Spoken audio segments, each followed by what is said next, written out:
السلام علیکم۔ میرے پھوپھو کا بیٹا امریکہ سے آیا تو خاندان کی سب لڑکیوں کو چھوڑ کر اس نے مجھ سے شادی کی اور مجھے امریکہ لے گیا۔ میں بہت خوش تھی، روزانہ گھر والوں کو فون کرتی، ہر کوئی میری قسمت پر رشک کرتا۔ ایک دن شوہر گھر آیا تو اس کے ہاتھ میں ایک لفافہ تھا۔ اس دن اس نے مجھے بہت مارا اور پھر کچھ دنوں بعد طلاق دے کر گھر سے نکال دیا۔ کچھ دن سڑکوں پر سوتی رہی اور پھر ایک ہوٹل پر ملازمت کر لی۔ ایک دن ہوٹل کے مالک نے مجھے بلایا، وہ بہت غصے میں تھا، اس کے ہاتھ میں بھی وہی لفافہ تھا۔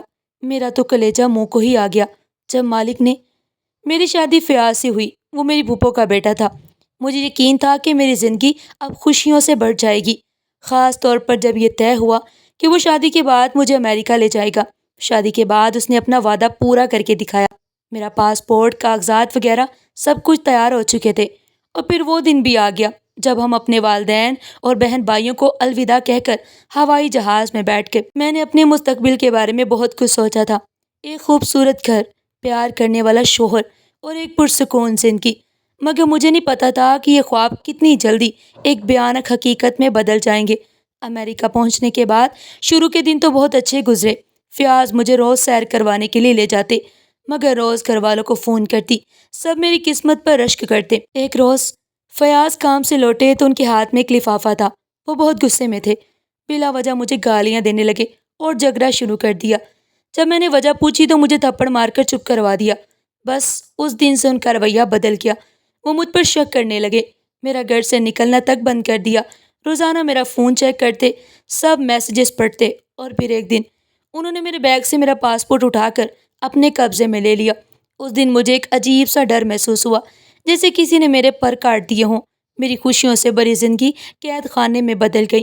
فیاض نے مجھے گھر سے باہر نکلنے سے منع کر دیا، اور اگر کبھی باہر جانا بھی ہوتا تو وہ میرے ساتھ ہوتا۔ وہ مجھے کسی سے بات بھی نہ کرنے دیتا، گھر میں بھی میں اکیلی ہی رہتی۔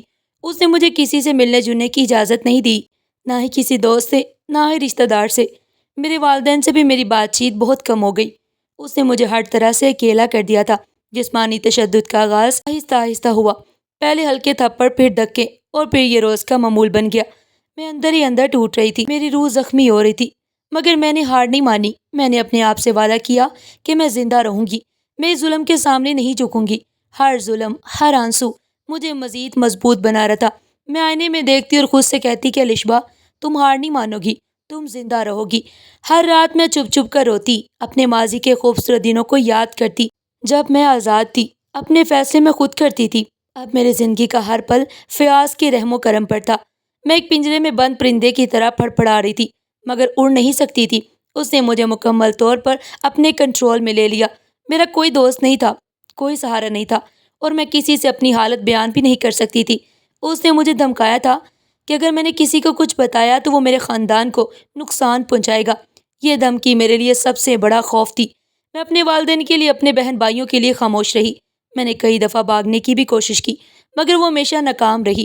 وہ اتنا ہوشیار تھا کہ مجھے کبھی اکیلا نہیں چھوڑتا تھا، اور اگر کبھی میں باہر نکل بھی جاتی تو وہ مجھے ڈھونڈ ہی لیتا، اور پھر میرا تشدد اور بھی بڑھ جاتا۔ میں نے محسوس کیا کہ میرا جسم اور میرا ذہن دونوں تک چکے ہیں۔ میرے روح میں ایک چنگاری ابھی باقی تھی۔ وہ چنگاری امید کی تھی، آزادی کی تھی، اور ایک بہترین زندگی کی۔ میں نے اپنے آپ سے وعدہ کیا کہ یہ ہمیشہ ایسا نہیں رہے گا۔ ایک دن آئے گا جب میں اس قید خانے سے آزاد ہو جاؤں گی۔ میں نے اپنے اندر کی اس آواز کو سننا شروع کیا، جو مجھے حوصلہ دیتی تھی، جو مجھے بتاتی تھی کہ میں کمزور نہیں ہوں، میں لڑ سکتی ہوں۔ اس دوران میں نے اپنے ارد گرد کے ماحول کا مشاہدہ کرنا شروع کیا۔ میں نے دیکھا کہ لوگ کیسے آزادانہ زندگی گزارتے ہیں، کیسے اپنے فیصلے خود کرتے ہیں۔ یہ سب دیکھ کر میرے اندر کی تڑپ اور بھی بڑھ جاتی۔ میں نے اپنے آپ کو ذہنی طور پر مضبوط کرنا شروع کیا۔ میں نے چھپ چھپ کر انگریزی سیکھنے کی کوشش کی، ٹی وی دیکھ کر، کتابیں پڑھ کر۔ مجھے پتا تھا کہ اگر مجھے یہاں زندہ رہنا ہے اور آزاد ہونا ہے تو مجھے اس ملک کے طور طریقوں کو بھی سمجھنا ہوگا۔ میں نے اپنے آپ کو مکمل طور پر تیار کیا کہ جب بھی موقع ملے گا میں اس کا فائدہ اٹھاؤں گی۔ یہ قید خانہ صرف میرے جسم کے لیے تھا، میری روح اب بھی آزاد تھی۔ میں نے اپنے اندر کی طاقت کو پہچانا۔ مجھے یقین تھا کہ ایک دن میں اس طاقت کو استعمال کر کے اپنے زندگی کو دوبارہ حاصل کر لوں گی۔ یہ ایک مشکل سفر تھا، مگر میں تیار تھی۔ ہر گزرتے دن کے ساتھ میرے اندر کی آگ مزید بھڑکتی ہی جا رہی تھی۔ میں نے اپنے آپ کو یہ باور کرایا کہ میں ایک فائٹر ہوں اور میں اپنی جنگ لڑوں گی۔ یہ صرف جسمانی قید نہیں تھی، یہ میری روح کو قید کرنے کی کوشش تھی۔ مگر میں نے اسے کامیاب ہونے نہیں دیا۔ میں نے اپنے آپ کو امید دلائی کہ ایک دن میں اس قید خانے سے آزاد ہو کر اپنی زندگی کا نیا آغاز کروں گی۔ فیاض کی دھمکیاں میرے کانوں میں گونجتی رہتی، مگر میں نے اپنے اندر ایک دیوار کھڑی کر لی جو ان منفی باتوں کو مجھ تک پہنچنے نہیں دیتی تھی۔ میں نے اپنے آپ کو ایک مضبوط قلعہ بنا دیا تھا جہاں صرف امید اور عزم کی روشنی تھی۔ ہر صبح جب میں اٹھتی تو میری آنکھوں میں ایک نئی چمک ہوتی کہ ابھی میں زندہ ہوں۔ میں نے اپنے آپ کو یہ یقین دلایا کہ یہ عارضی ہے اور ایک دن میں اس اندھیرے سے نکل کر روشنی میں آؤں گی۔ میں اپنے اندر کی آواز کو سنتی جو مجھے ہمت دیتی، جو مجھے یقین دلاتی کہ میں نے بہت کچھ سہا ہے اور میں اس سے بھی نکل جاؤں گی۔ اس قید نے مجھے توڑنے کی بجائے مجھے مزید مضبوط کر دیا تھا۔ میں نے اپنے اندر ایک ایسی طاقت محسوس کی جو پہلے کبھی نہیں تھی۔ یہ طاقت میری بقا کی جنگ تھی اور میں اسے ہر حال میں جیتنا چاہتی تھی۔ کبھی کبھی تو مجھے لگتا تھا کہ میں پاگل ہو جاؤں گی، لیکن پھر میرے والدین کا چہرہ میری آنکھوں کے سامنے آ جاتا۔ ان کی محبت، ان کا پیار، ان کی امید مجھے زندہ رہنے کی وجہ دیتی۔ میں نے سوچا کہ میں ان کے لیے زندہ رہوں گی، ان کے لیے مثال بنوں گی اور انہیں کبھی شرمندہ نہیں ہونے دوں گی۔ یہ میرا عزم تھا اور میں اس پر قائم تھی۔ ایک دن فیاض نے مجھے طلاق دے دی۔ اس نے مجھے کوئی وجہ نہیں بتائی، بس ایک کاغذ میرے ہاتھ میں پکڑا دیا اور کہا، تم اب آزاد ہو، تم یہاں سے جا سکتی ہو۔ یہ الفاظ میرے کانوں میں گونج رہے تھے، آزاد ہوں؟ میں نے سوچا میں کہاں جاؤں گی؟ مجھے اس پر لگا جیسے میرا وجود ہی ختم ہو گیا ہو۔ میں نے اسے التجا کی، روئی، گڑ گڑائی، مگر اس پر کوئی اثر نہیں ہوا۔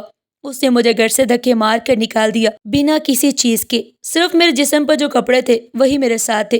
میں سڑک پر آ گئی، بے یار و مددگار۔ سردی کی شدت میرے جسم کو چھلنی کر رہی تھی اور بھوک نے میرا پیٹ مڑوڑ رکھا تھا۔ میں نے کبھی سوچا بھی نہیں تھا کہ میری زندگی کا یہ پہلو بھی ہو سکتا ہے کہ ایک اجنبی ملک، اجنبی لوگ اور میں بالکل اکیلی۔ اس رات میں ایک پارک کے بینچ پر بیٹھی رہی۔ سردی اتنی تھی کہ میرے دانت بج رہے تھے۔ میں نے اپنے آپ کو سکیڑ لیا، مگر سردی اندر تک اتر رہی تھی۔ بھوک کا احساس اتنا شدت سے ہو رہا تھا کہ میں کچھ سوچ بھی نہیں پا رہی تھی۔ میرے ذہن میں صرف ایک ہی سوال تھا، اب کیا ہوگا؟ میں نے آسمان کی طرف دیکھا اور اپنے ماضی کے دنوں کو یاد کیا جب میں اپنے گھر میں محفوظ تھی، اپنے والدین کے سائے میں۔ وہ دن کتنے خوبصورت تھے نا؟ اور آج میں کہاں تھی؟ کئی دن میں سڑکوں پر بھٹکتی رہی۔ میں نے کچرے کے ڈھیروں سے کھانا تلاش کیا، پارکوں میں سوئی، اور ہر گزرتے دن کے ساتھ میری حالت بدتر ہوتی چلی گئی۔ میرے کپڑے پھٹ چکے تھے، میرے بال بکھرے ہوئے تھے اور میری آنکھوں میں ایک مردہ سی چمک تھی۔ لوگ مجھے دیکھ کر راستہ بدل لیتے جیسے میں کوئی بیماری ہوں۔ میں نے کئی دفعہ خودکشی کا سوچا، مگر پھر میرے اندر ایک چنگاری ابھرتی۔ وہ چنگاری مجھے جینے پر مجبور کرتی تھی۔ وہ مجھے یاد دلاتی کہ میں نے اتنی مشکلات کا سامنا کیا ہے، میں نے اتنی تکلیفیں برداشت کی ہیں، تو کیا میں اب ہار مان لوں گی؟ نہیں، میں نہیں ہار مانوں گی۔ میں نے اپنے آپ سے کہا کہ مجھے زندہ رہنا ہے، مجھے اپنی زندگی دوبارہ حاصل کرنی ہے۔ ایک دن میں گلی میں بیٹھی تھی، سردی اور بھوک سے نڈھال۔ ایک بوڑھی عورت میرے پاس سے گزری۔ اس نے مجھے دیکھا اور اس کی آنکھوں میں ترس تھا۔ وہ میرے پاس آئی اور مجھے کچھ کھانے کو دیا۔ میں نے کئی دنوں سے کچھ نہیں کھایا تھا، تو میں نے جلدی سے وہ کھانا کھا لیا۔ اس نے مجھ سے میری حالت پوچھی اور میں نے اسے اپنی کہانی سنائی۔ اس نے میری آنکھوں میں آنسو دیکھے اور پھر اس نے مجھے ایک پناہ کا پتہ دیا۔ وہاں تمہیں پناہ ملے گی، کھانا ملے گا اور شاید تم اپنی زندگی کا نیا آغاز کر سکو گی۔ اس کے الفاظ میرے لیے امید کی کرن تھے۔ میں نے اس کا شکریہ ادا کیا اور اس پناہ گاہ کی طرف چل پڑی۔ پناہ گاہ کا راستہ لمبا تھا، مگر میرے قدموں میں ایک نئی توانائی آ گئی تھی۔ میں نے سوچا کہ شاید یہ خدا کی طرف سے اشارہ ہے، ایک موقع ہے۔ جب میں وہاں پہنچی تو وہ ایک سادہ سی عمارت تھی، مگر میرے لیے وہ کسی محل سے کم نہیں تھی۔ اندر داخل ہوتے ہی مجھے گرمی محسوس ہوئی اور مجھے کھانے کو کچھ ملا۔ میں نے کئی دنوں بعد پیٹ بھر کر کھانا کھایا۔ وہاں کئی اور خواتین بھی تھیں جن کی کہانیاں مجھ سے ملتی تھیں۔ انہوں نے مجھے خوش آمدید کہا اور مجھے ایک بستر دیا گیا۔ اس رات میں سکون سے سوئی۔ کئی مہینوں بعد مجھے اتنی گہری نیند آئی تھی۔ پناہ گاہ میں رہ کر میری زندگی میں ایک نیا موڑ آیا۔ وہاں مجھے نہ صرف جسمانی آرام ملا بلکہ ذہنی سکون بھی حاصل ہوا۔ میں نے وہاں کی کونسلر سے بات کی جنہوں نے مجھے ہمت دی اور مجھے بتایا کہ میں اکیلی نہیں ہوں۔ انہوں نے مجھے قانونی مدد کے بارے میں بتایا، مگر میں ابھی اس کے لیے تیار نہیں تھی۔ میرا پہلا قدم اپنے پیروں پر کھڑا ہونا تھا۔ میں نے وہاں کی دوسری خواتین سے بھی بہت کچھ سیکھا۔ وہ سب اپنی اپنی جنگ لڑ رہی تھی، مگر ان کے چہروں پر ایک عزم تھا۔ میں نے محسوس کیا کہ میں بھی ان میں سے ایک ہوں اور ہم سب مل کر ایک دوسرے کا سہارا بن سکتے ہیں۔ یہ پناہ گاہ میرے لیے صرف ایک جگہ نہیں تھی، یہ ایک نئی زندگی کا آغاز تھا۔ میں نے اپنے آپ سے کہا کہ اب میں پیچھے مڑ کر نہیں دیکھوں گی، اب میں صرف آگے بڑھوں گی۔ میں نے اپنے زخموں کو بڑھنے کا فیصلہ کیا اور ایک مضبوط الشفا بننے کا ارادہ کیا۔ ہر صبح جب میں اٹھتی تو میرے اندر ایک نئی امید ہوتی۔ میں نے اپنے آپ کو یہ باور کرایا کہ میں کمزور نہیں ہوں اور میں اپنی زندگی کو اپنی مرضی سے گزار سکتی ہوں۔ اس پناہ گاہ میں نے پہلی دفعہ محسوس کیا کہ میں ایک انسان ہوں اور مجھے جینے کا پورا پورا حق ہے۔ مجھے وہاں کی خواتین سے بہت کچھ سیکھنے کو ملا۔ ان کی ہمت اور ان کا عزم میرے لیے ایک مثال بن گیا۔ میں نے پناہ گاہ کی لائبریری سے کچھ کتابیں پڑھنا شروع کی جن میں خود اعتمادی اور زندگی کے چیلنجز کا سامنا کرنے کے بارے میں لکھا ہوا تھا۔ ان کتابوں نے مجھے ذہنی طور پر مزید مضبوط کیا۔ مجھے احساس ہوا کہ میں اکیلی نہیں ہوں۔ دنیا میں بہت سی خواتین ہیں جو میری جیسی صورتحال سے گزر چکی ہیں اور انہوں نے کامیابی حاصل کی ہے۔ اس پناہ گاہ میں نے اپنے آپ کو دوبارہ دریافت کیا اور مجھے یقین تھا کہ میں اپنی زندگی کو ایک نئی سمت دے سکتی ہوں۔ میں نے اپنے آپ کو یہ باور کرایا کہ میں اب ایک نئی الشبا ہوں جو اپنے ماضی کو پیچھے چھوڑ کر ایک روشن مستقبل کی طرف بڑھ رہی ہے۔ یہ پناہ گاہ میرے لیے ایک درسگاہ بن گئی تھی جہاں میں نے زندگی کے نئے سبق سیکھے۔ پناہ گاہ میں کچھ دن گزارنے کے بعد میں نے محسوس کیا کہ مجھے اب اپنے پیروں پر کھڑا ہونا چاہیے۔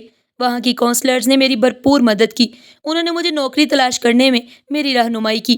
میں نے کئی جگہوں پر درخواست دے دی مگر مجھے کوئی تجربہ نہیں تھا اور میری انگریزی بھی اتنی اچھی نہیں تھی۔ مایوسی ہونے لگی تھی مگر پھر ایک دن مجھے کمپنی میں کینٹین میں کام کرنے کی پیشکش ہوئی۔ یہ ایک چھوٹی سی نوکری تھی مگر میرے لیے ایک بہت بڑا قدم تھا۔ میں نے فوراً ہاں کہہ دی۔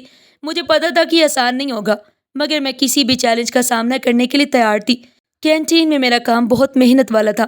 مجھے صبح سویرے اٹھ کر جانا پڑتا اور پھر سارا دن کھڑے ہو کر کام کرنا پڑتا۔ برتن دھونا، کھانا بنانا، صفائی کرنا، یہ سب میرے لیے نیا تھا۔ میں نے کبھی سوچا بھی نہیں تھا کہ میں ایسا کام کروں گی مگر اب یہ میری حقیقت تھی۔ میں نے اپنے آپ کو یہ باور کرایا کیا صرف یہ ایک آغاز ہے۔ میں نے اپنے آپ کو باور کرایا کہ صرف ایک آغاز ہے اور مجھے اس سے بہترین فائدہ اٹھانا ہے۔ میں نے اپنی پوری ایمانداری اور لگن سے کام کیا۔ میں نے اپنے اندر کی صلاحیتوں کو پہچانا۔ مجھے کھانا پکانے کا شوق تھا اور میں نے سوچا کہ کیوں نہ میں اس شوق کو اپنے کام میں شامل کروں۔ میں نے دیسی کھانے بنانا شروع کیے جیسے کہ بریانی، حلیم اور مختلف قسم کی دالیں۔ ابتدائی طور پر تو لوگ حیران ہوئے مگر پھر انہیں میرے کھانے بہت پسند آنے لگے۔ مسٹر جانسن جو کینٹین کے انچارج تھے وہ ایک بہت اچھے انسان تھے۔ انہوں نے مجھے بہت سپورٹ کیا۔ وہ میری محنت اور ایمانداری سے بہت زیادہ متاثر ہوئے۔ وہ اکثر میرے کھانوں کی تعریف کرتے اور دوسرے ملازمین بھی میرے کھانوں کے دیوانے ہو گئے۔ الشبا، تمہارے ہاتھ میں جادو ہے۔ یہ الفاظ میرے لیے بہت معنی رکھتے تھے۔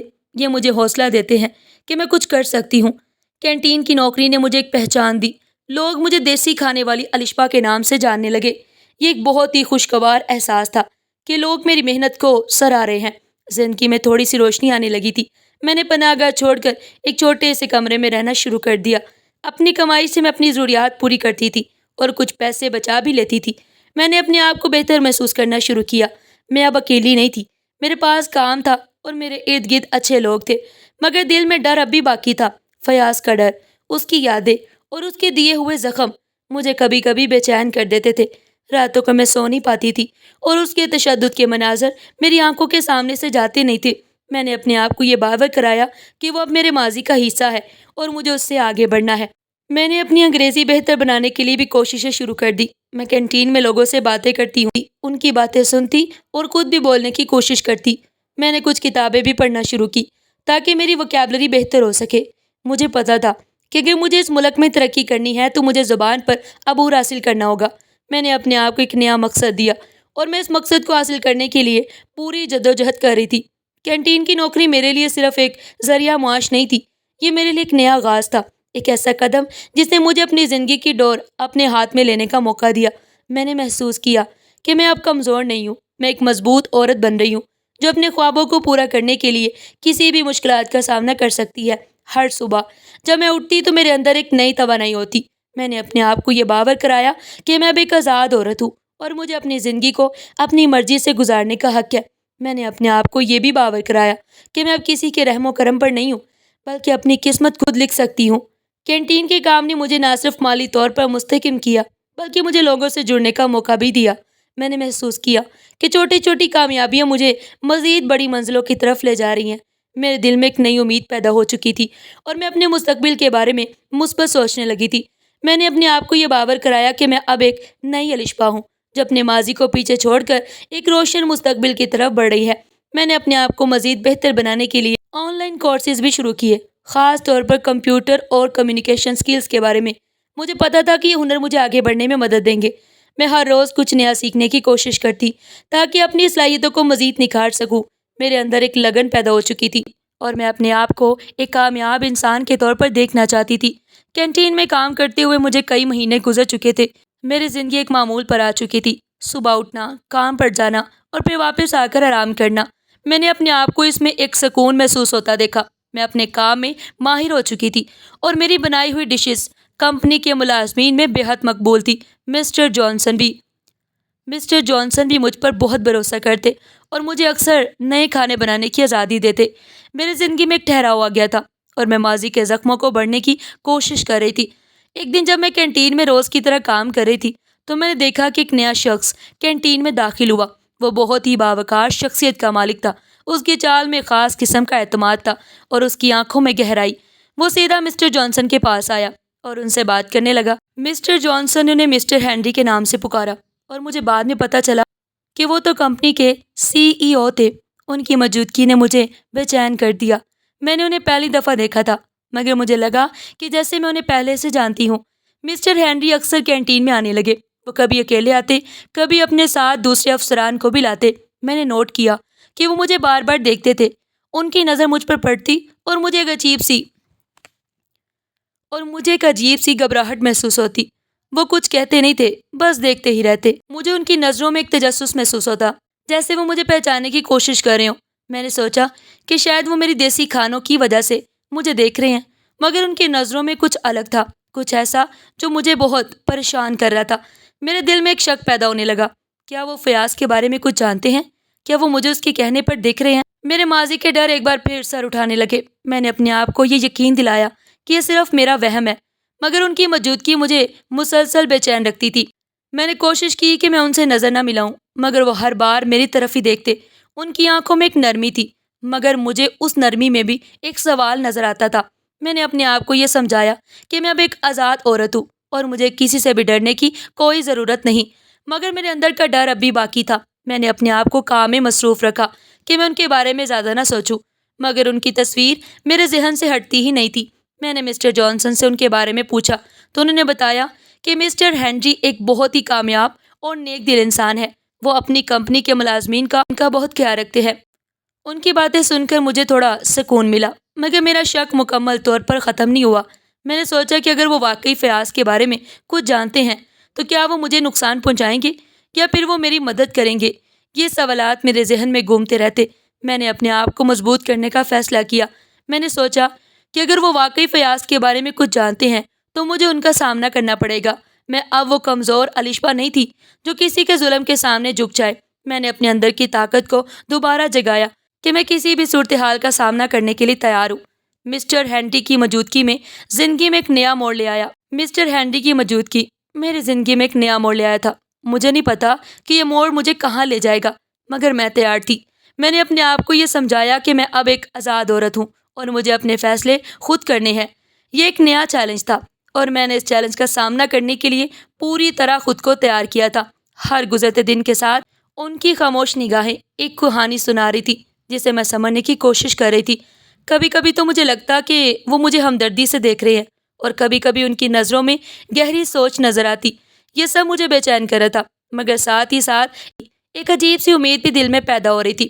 ان کی موجودگی نے میرے دل میں ایک عجیب سی ہلچل مچا دی، جیسے کوئی طوفان آنے والا ہو، مگر میں اس طوفان کا سامنا کرنے کے لیے تیار تھی۔ مجھے یہ بھی محسوس ہوتا کہ ان کی نظروں میں احترام تھا جو مجھے بہت اچھا لگتا۔ میں نے ان کی ہر حرکت کا بخوبی مشاہدہ کیا اور مجھے لگا کہ ان کا مقصد مجھے نقصان پہنچانا نہیں ہے بلکہ کچھ اور ہے۔ ایک دن جب میں کینٹین میں اپنے کام میں مصروف تھی تو مسٹر جانسن میرے پاس آئے اور کہا کہ مسٹر ہینری نے مجھے اپنے دفتر میں بلایا ہے۔ میرے دل کی دھڑکن تیز ہو گئی۔ میں نے فوراً سوچا کہ میرا شک صحیح تھا، وہ واقعی فیاض کے بارے میں کچھ جانتے ہیں۔ میرے ذہن میں کئی سوالات ابھرے۔ کیا وہ مجھے نوکری سے نکال دیں گے؟ کیا وہ مجھے فیاض کے حوالے کر دیں گے؟ ایک ڈر کی لہر میرے جسم میں دوڑ گئی۔ میں نے مسٹر جانسن سے اجازت لی اور مسٹر ہینری کے دفتر کی طرف چل پڑی۔ میرے قدم بھاری ہو رہے تھے اور ہر قدم کے ساتھ میرا ڈر بڑھتا ہی چلا جا رہا تھا۔ جب میں مسٹر ہینری کے دفتر داخل ہوئی تو وہ اپنی کرسی پر بیٹھے ہوئے تھے۔ انہوں نے مجھے بیٹھنے کا اشارہ کیا۔ میں کرسی پر بیٹھ گئی اور میری نظریں ان کی نظروں سے مل گئی۔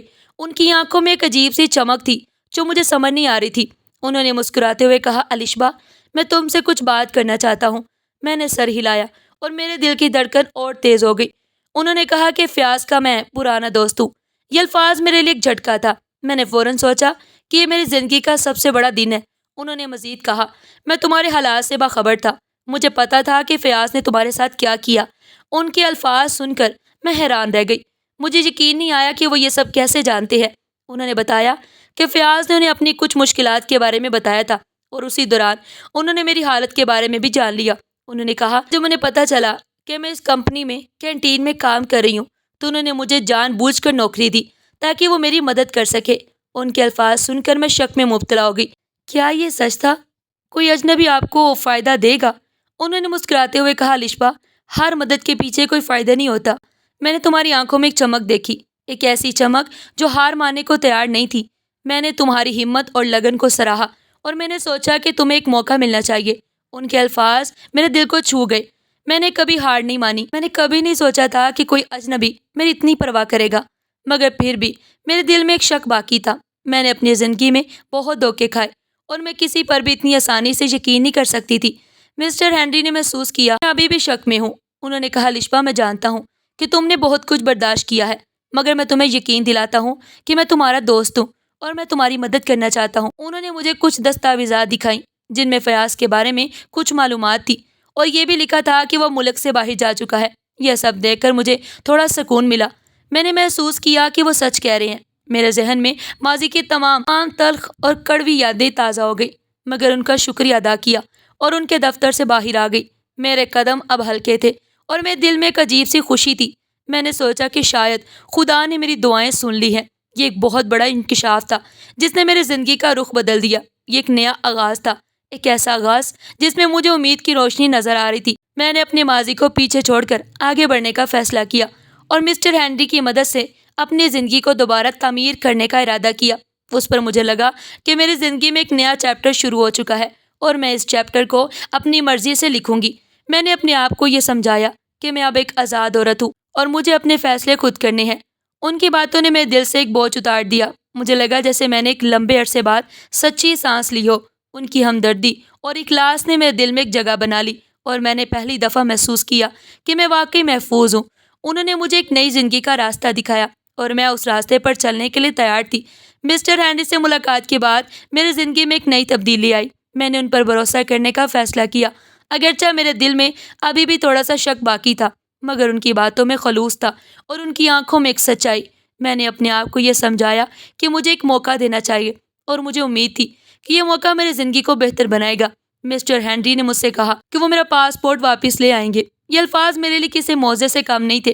پاسپورٹ میرے لیے صرف ایک دستاویز نہیں تھا، یہ میری آزادی کی علامت تھا۔ کچھ دن بعد مسٹر ہینری نے مجھے اپنے دفتر میں بلایا اور میرا پاسپورٹ میرے حوالے کر دیا۔ جب میں نے اسے اپنے ہاتھ میں لیا تو میری آنکھوں میں آنسو بھر آئے۔ یہ ایک ایسا پل تھا جسے میں کبھی نہیں بھول سکتی تھی۔ میں نے کئی مہینوں بعد اپنی زندگی کو محسوس کیا تھا۔ میں نے مسٹر ہینری کا شکریہ ادا کیا اور اس دفعہ میرے شکریہ میں کوئی شک نہیں تھا، صرف خلوص تھا۔ انہوں نے مسکراتے ہوئے کہا، یہ تو صرف ایک شروعات ہے۔ اس کے بعد میری زندگی میں مزید خوشگوار تبدیلی آئیں۔ مجھے کمپنی میں ترقی ملی اور میں انتظامی شعبے میں آ گئی۔ یہ میرے لیے ایک بہت بڑا قدم تھا۔ میں نے کبھی سوچا بھی نہیں تھا کہ میں کینٹین سے نکل کر ایک کارپوریٹ ماحول میں کام کروں گی۔ یہ ایک نیا چیلنج تھا، مگر میں اس کے لیے تیار تھی۔ میں نے اپنی پوری محنت سے کام کیا۔ میں نے نئے ہنر سیکھے، کمپیوٹر چلانا سیکھا اور دفتری امور کو سمجھا۔ میرے ساتھیوں نے بھی میری بھرپور مدد کی اور مجھے ہر قدم پر سپورٹ کیا۔ مسٹر ہینری بھی میری کارکردگی سے بہت خوش تھے۔ اب میں ایک بااعتماد مضبوط عورت بننے لگی تھی اور اپنے فیصلے خود کرتی۔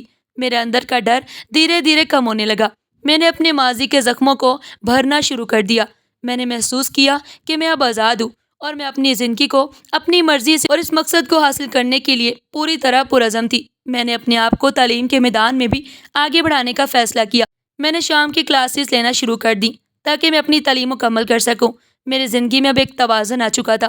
میں کام بھی کرتی، پڑھائی بھی کرتی اور اپنے لیے وقت بھی نکالتی۔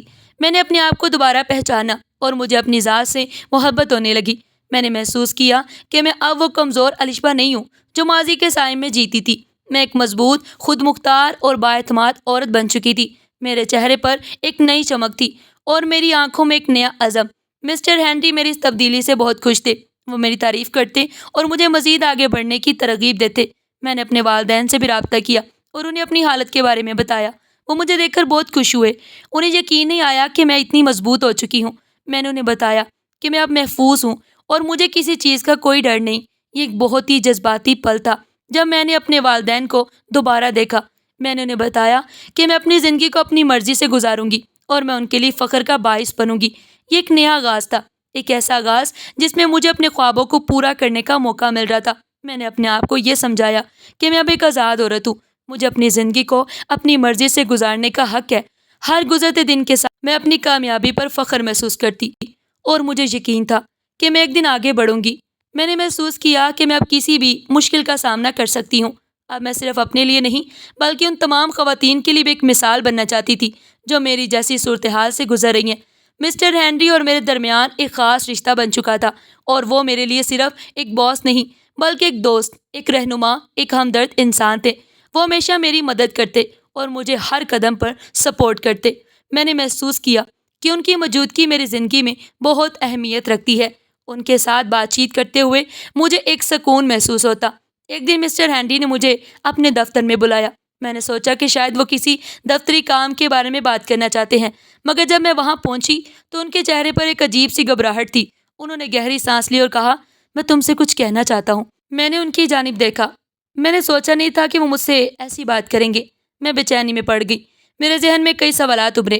کیا یہ سچ تھا؟ کیا وہ واقعی مجھ سے محبت کرتے ہیں؟ میں نے ان سے کہا، مسٹر ہینری، میں نے بہت کچھ برداشت کیا ہے۔ میں کسی پر بھی آسانی سے بھروسہ نہیں کر سکتی، اور سب سے بڑی بات کہ ہمارا مذہب کا فرق ہے۔ میرا اسلام مجھے اس بات کی اجازت نہیں دیتا کہ میں آپ سے شادی کروں۔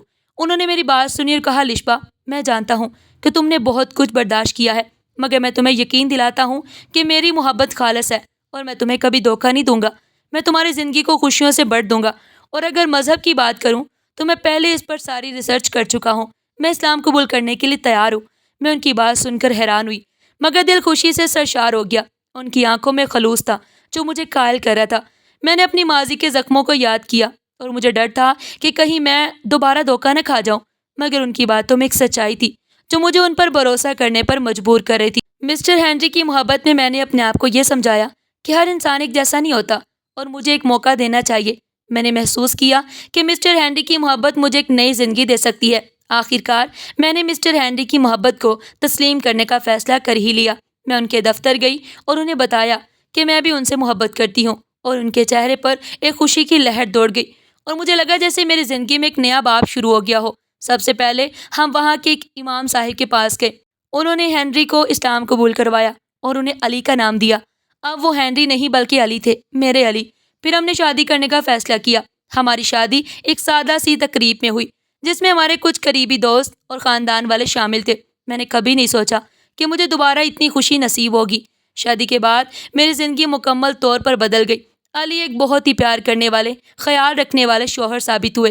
انہوں نے مجھے ہر طرح سے سپورٹ کیا، مجھے کبھی بھی ماضی کی یاد نہیں آنے دی۔ ہم نے خوبصورت گھر لیا اور میں نے اسے اپنے ہاتھوں سے سجایا۔ مجھے اب ایک مکمل خوشحال زندگی نصیب ہوئی۔ میں نے اپنے آپ کو یہ سمجھایا کہ میں اب آزادی کو حاصل کرنے کے لیے پوری طرح محنت کر رہی تھی۔ یہ ایک نیا آغاز تھا، ایک ایسا آغاز جس میں مجھے اپنے خوابوں کو پورا کرنے کا موقع مل رہا تھا۔ میں نے اپنے آپ کو یہ سمجھایا کہ میں اب ایک آزاد عورت ہوں۔ ہر گزرتے دن کے ساتھ میری محبت اور خوشی بڑھتی ہی چلی جاتی اور مجھے یقین تھا کہ زندگی اب ہمیشہ ایسی رہے گی۔ ہینری کی محبت نے میرے زخموں پر مرہم رکھا اور مجھے ایک نئی پہچان دی۔ میں نے محسوس کیا کہ میں اب مکمل ہوں اور میری زندگی کا ہر لمحہ خوشیوں سے بھرا ہوا ہے۔ ان کے ساتھ ہر دن ایک نئی امید لے کر آتا ہے۔ مجھے یقین تھا کہ ہماری زندگی کا سفر اب صرف خوشیوں سے بھرا ہوا ہوگا۔ مجھے ان کی زندگی نے ایک ایسا سکون دیا تھا جو میں نے کبھی محسوس نہیں کیا تھا۔ مجھے لگا میں نے اپنی زندگی کا سب سے بہترین فیصلہ کیا ہے۔ علی سے شادی کے بعد میری زندگی میں ایک نیا مقصد آ گیا۔ میں نے اپنی زندگی میں جو کچھ برداشت کیا تھا، میں چاہتی تھی کہ کوئی اور عورت اس سے نہ گزرے۔ میں نے مسٹر ہینری سے اپنی خواہش کا اظہار کیا کہ میں گھریلو تشدد کی شکار خواتین کی مدد کرنا چاہتی ہوں۔ مدد کے لیے ایک ادارہ قائم کرنا چاہتی ہوں جس کا مقصد گھریلو تشدد کا شکار خواتین کو پناہ، قانونی مدد اور نفسیاتی مشاورت فراہم کرنا تھا۔ یہ تنظیم میرے لیے صرف ایک ادارہ نہیں تھا، یہ میرا خواب تھا، میرا مقصد۔ ہم نے اپنی تنظیم کا نام امید کی کرن رکھا۔ شروع کے دن پر ہمیں مشکلات کا سامنا کرنا پڑا، مگر ہم نے ہار نہیں مانی۔ ہم نے فنڈ ریزنگ کی، لوگوں سے مدد مانگی اور آہستہ آہستہ ہماری تنظیم نے کام کرنا شروع کر دیا۔ ہم نے سبھی خواتین کو پناہ دی، انہیں قانونی مدد فراہم کی اور انہیں دوبارہ اپنے پیروں پر کھڑا ہونے میں مدد کی۔ جب میں ان خواتین کی آنکھوں میں امید کی چمک دیکھتی ہوں تو مجھے اپنی زندگی کا مقصد مل جاتا ہے۔ مجھے محسوس ہوتا ہے کہ میری زندگی کی تمام مشکلات کا ایک مقصد تھا، اور وہ یہ تھا کہ میں لوگوں کی مدد کر سکوں۔ ہم نے اپنی تنظیم کی ایک شاخ پاکستان میں بھی کھولی۔ یہ میرے لیے ایک بہت ہی جذباتی لمحہ تھا۔ میں نے اپنے ملک، اپنے پاکستان میں اپنی بہنوں کی مدد کرنے کا خواب دیکھا تھا، اور وہ اب پورا ہو رہا تھا۔ میں اکثر پاکستان جاتی اور وہاں کی خواتین سے ملتی، ان کی کہانیاں سنتی۔ مجھے مزید حوصلہ ہوتا اور مجھے یقین ہوتا کہ ہم صحیح راستے پر ہیں۔ اس دوران میں نے اپنی یونیورسٹی کی تعلیم مکمل کی۔ میں نے بزنس مینجمنٹ میں ڈگری حاصل کی اور پھر اپنا ایک کامیاب کاروبار شروع کیا۔ یہ کپڑوں کا برانڈ تھا جس میں نے روایتی پاکستانی لباس کو ایک اچھے انداز میں پیش کیا، اور میں نے کئی خواتین کو بھی روزگار فراہم کیا۔ میں اب ایک کامیاب کاروباری خاتون تھی۔ میں خوشحال اور مطمئن عورت تھی۔ میں نے دنیا بھر کی خواتین کے لیے امید کی کرن بن گئی۔ میں بین الاقوامی کانفرنسز میں جاتی اور اپنی کہانی سناتی۔ میں نے خواتین کو یہ پیغام دیا کہ وہ کبھی ہار نہ مانیں اور اپنے خوابوں کو پورا کرنے کے لیے کسی بھی مشکل کا سامنا کریں۔ میری کہانی کئی خواتین کے لیے حوصلے کا باعث بنی اور انہوں نے اپنی زندگی میں مثبت تبدیلیاں لائیں۔ میں نے اپنی ماضی کو بھلا دیا مگر ان کے زخموں کو کبھی نہیں بھولی۔ وہ زخم مجھے یاد دلاتے تھے کہ میں کہاں سے آئی ہوں اور مجھے کس مقصد کے لیے جینا ہے۔ میں نے کبھی نہیں سوچا تھا کہ میری زندگی کا یہ انجام ہو سکتا ہے۔ میں نے اپنے آپ کو یہ سمجھایا کہ میں اب آزاد ہوں۔ میں نے پھر محسوس کیا کہ میرا سفر ابھی ختم نہیں ہوا بلکہ یہ ایک نئی شروعات ہے۔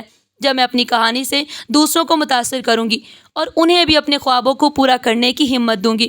مستقبل میں میرا ارادہ ہے کہ میں اپنی تنظیم کو مزید وسعت دوں اور دنیا کے ہر کونے میں گھریلو تشدد کی شکار خواتین تک پہنچوں۔ میں چاہتی ہوں کہ کوئی بھی عورت میری جیسی صورتحال سے نہ گزرے، اور اگر گزرے تو یہ امید ہو کہ ان کے لیے بھی ایک امید کی کرن باقی ہے۔ محلے کی عورتیں جب مجھے دیکھتی تو رشک سے کہتی، اتنی تکلیفوں کے بعد اتنی خوشحال زندگی، واقعی رب بڑا مہربان ہے۔ شروع کے دنوں میں سب کچھ بہت خوشگوار تھا۔ علی نے میرے لیے پاکستان کھانوں کا ذائقہ سیکھنا چاہا۔ میں نے اسے اردو سکھانے کی کوشش کی۔ ہم دونوں نے پاکستان میں اپنا وقت رضاکارانہ کاموں اور امید کی کرن تنظیم کی شاخیں قائم کی اور خواتین کے لیے پناہ گاہیں۔ مگر اس دوران ایک خاموش دکھ میرے دل میں جگہ بنانے لگا۔ ہماری شادی کو 3 سال گزر چکے تھے مگر میری گود ابھی تک ہری نہیں ہوئی تھی۔ ہر بار امید باندھ کر ہر مہینے کے اختتام پر دل ٹوٹنا ایک امید بن گیا۔ میں نے ہر دفعہ ہنری سے بات کی مگر وہ ہمیشہ مسکرا کر کہتا، ہماری محبت ہی کافی ہے الشبا۔ آخر کار ہم نے ایک چھوٹی بچی کو گود لینے کا فیصلہ کیا، اور وہ یہ کہ یتیم خانے میں پائی گئی تھی ننھی سی گڑیا جس کے چہرے پر میری ہی معصومیت جھلکتی تھی۔ ہم نے اس کا نام کرن رکھا کیونکہ وہ واقعی ہماری زندگی کی روشنی تھی۔ مگر تقدیر نے ایک اور راز ہمارے سامنے کھولا۔ ایک میڈیکل چیک اپ کے دوران پتہ چلا کہ علی کبھی باپ نہیں بن سکتا۔ میں سکتے میں آ گئی۔ وہ خبر سن کر میرے قدم جیسے زمین میں دھنس گئے۔ میں نے علی کو دیکھا، وہ شرمندہ تھا جیسے کوئی بہت بڑا جرم کر بیٹھا ہو۔ مجھے معاف کر دینا، میں نے اس لیے نہیں بتایا کہ شاید تم مجھے چھوڑ دو گی۔ اس کی آنکھوں میں نمی تھی۔ میں نے اس کا ہاتھ تھاما۔ علی، تم نے مجھے زندگی دی ہے، عزت دی ہے، وقار دیا ہے۔ میں کیسے تمہیں ایک کمی پر اکیلا چھوڑ سکتی ہوں؟ جب سب نے میرا ساتھ چھوڑا تم نے میرا ہاتھ تھاما۔ ہم دونوں نے اس لمحے ایک دوسرے سے وعدہ کیا کہ ہم کرن کو ایسے پالتے رہیں گے جیسے وہ ہماری اپنی اولاد ہو۔ ہم نے اپنے دکھ کو، اپنی کمی کو محبت اور خدمت سے بھر دیا۔ بچوں کے لیے ایک اسکالرشپ فنڈ قائم کیا جس سے سینکڑوں بچوں کی تعلیم ممکن ہوئی۔ میری کہانی صرف میری نہیں رہی، یہ ان تمام عورتوں کی کہانی بن چکی ہے جو جلدی بجھتی امیدوں کے بیچ روشنی تلاش کرتی ہیں۔ ہر دفعہ میں کرن کو گود میں اٹھاتی جب کسی عورت کو ظلم سے نکال کر زندگی کی طرف لے جاتی، جب کوئی بچی میرے ہاتھ چوم کر یہ کہتی کہ مجھے آپ جیسا بننا ہے، اس وقت مجھے یہ لگتا کہ میری ہر فریاد سن لی گئی ہے۔ یہ ٹویسٹ، یہ دکھ، یہ محبتیں، سب نے مل کر میری کہانی کو ایک مکمل دائرہ بنا دیا، اور اس پر یہ صرف اختتام نہیں تھا، یہ آغاز تھا ایک نئے باب کا جس میں نہ صرف الشبا تھی بلکہ ہر مظلوم عورت کی آواز بھی تھی۔ ناظرین، آج کی یہ کہانی آپ کو کیسی لگی اور آپ نے اس کہانی سے کیا سبق سیکھا؟ پھر ملتے ہیں ایک نئی ویڈیو کے ساتھ، ایک نئی کہانی کے ساتھ۔ تب تک کے لیے اللہ حافظ۔